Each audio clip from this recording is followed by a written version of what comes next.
நான் இன்றைக்கி தண்டு கீரை பொரியல் செய்ய போகிறேன்.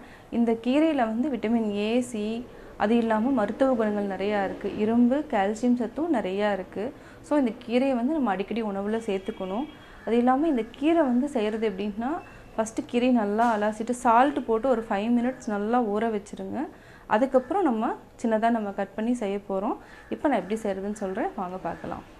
தேவையான பொருட்கள்: கீரை வந்து ஒரு கட்டு, தண்டுக்கீரை ஒரு கட்டு எடுத்திருக்கேன். நல்லா வாஷ் பண்ணிவிட்டு வச்சுருக்கேன், கட் பண்ணி வச்சுருக்கேன். இதுக்கு வந்து ஒரு பெரிய வெங்காயம் போதும், 2 வரமிளகாய், இது 1 ஸ்பூன் வந்து பாசிப்பருப்பு, இதை நான் ஊற வச்சு வச்சுருக்கேன். தேங்காய் 1 டேபிள் ஸ்பூன், தேவையான அளவு ஆயில், அதே மாதிரி தாளிக்கிறதுக்கு கடுகு ஒரு 1/2 டேபிள் ஸ்பூன், கடலைப்பருப்பு, உளுத்தம்பருப்பு, இவ்வளோ தான் தேவையான பொருட்கள். இப்போ நம்ம எப்படி செய்கிறதுன்னு பார்க்கலாம். கடாய் நல்லா காஞ்சிருச்சு. இப்போது ஆயில் ஊற்றிக்கலாம். ஆயில் கொஞ்சமாக ஊற்றினா போதும். ஆயில் நல்லா காஞ்சதுக்கப்புறம் கடுகு 1/2 டேபிள் ஸ்பூன்,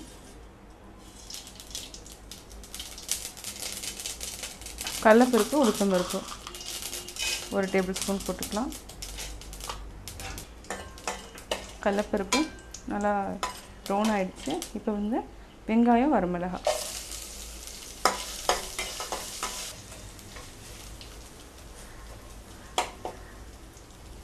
கொஞ்சம் நல்லா ப்ரௌன் ஆகிற வரைக்கும் நல்லா வதங்கட்டும்.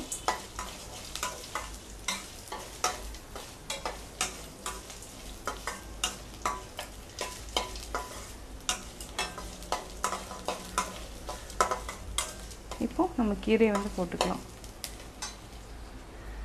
சின்ன சின்னதாக நான் கட் பண்ணி வச்சுருக்கேன். கீரையை க்ளீன் பண்ணிவிட்டு தண்ணியில் போட்டு நல்லா உப்பு தண்ணியில் போட்டு நல்லா அலசிட்டு ஒரு 2-3 டைம் தண்ணியில் போட்டு எடுத்து அலசி கட் பண்ணி வச்சுருக்கேன்.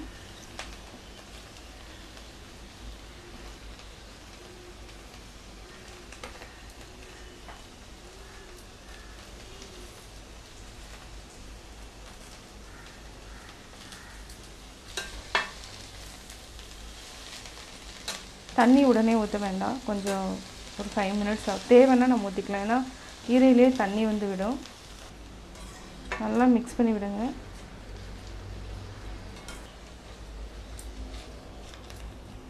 இப்போ வந்து என்ன பண்ணலான்னா, ஆல்ரெடி நம்ம வந்து பாசிப்பருப்பு வந்து 1 ஸ்பூன் வச்சுருக்கோம், ஊற வச்சுருக்கோம். இதையும் நம்ம ஆட் பண்ணிக்கலாம்.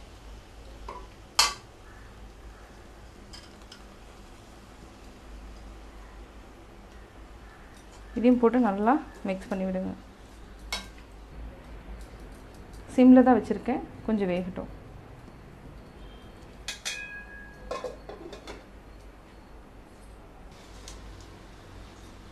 இப்போ ஓரளவுக்கு பாதி இதாக இருக்குது, வெந்திருக்கு. இப்போ நம்ம சால்ட் போட்டுக்கலாம். எவ்வளோ தேவையோ அவ்வளோ மட்டும் போட்டுக்கோங்க.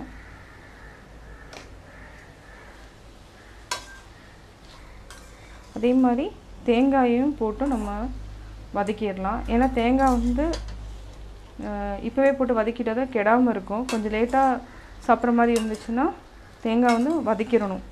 லாஸ்ட்டில் போட்டுட்டு ஆஃப் பண்ணக்கூடாது. சீக்கிரமாக பொரியல் வந்து கெட்டு போயிடும் தேங்காய் போட்டால்.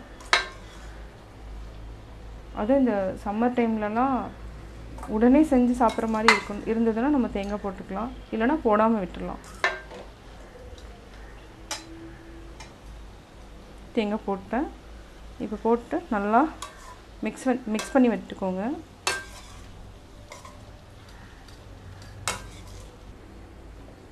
ஒரு 5 to 10 மினிட்ஸ் வந்து சிம்மில் வச்சு மூடி வச்சுக்கோங்க, ரெடி ஆயிரும். இப்போ மூடி வச்சுக்கலாம்.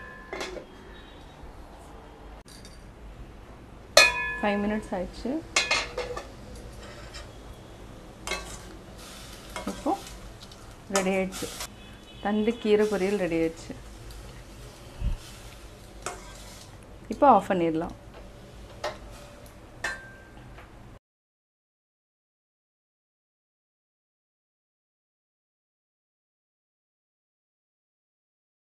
நான் கீரை பொரியல் எப்படி செஞ்சேன்னு பார்த்தீங்க. இந்த கீரையில் வந்து இலையில மட்டும் இல்லாமல் தண்டுலேயும் நிறைய சத்துக்கள் இருக்குது. இது வந்து தயிர் சாப்பாட்டுக்கு, ரச சாப்பாட்டுக்கு வந்து நல்ல காம்பினேஷன். நீங்கள் வீட்டில் செஞ்சு பார்த்துட்டு உங்களுடைய கமெண்ட் சொல்லுங்கள், லைக் பண்ணுங்கள், மறக்காமல் சப்ஸ்கிரைப் பண்ணுங்கள்.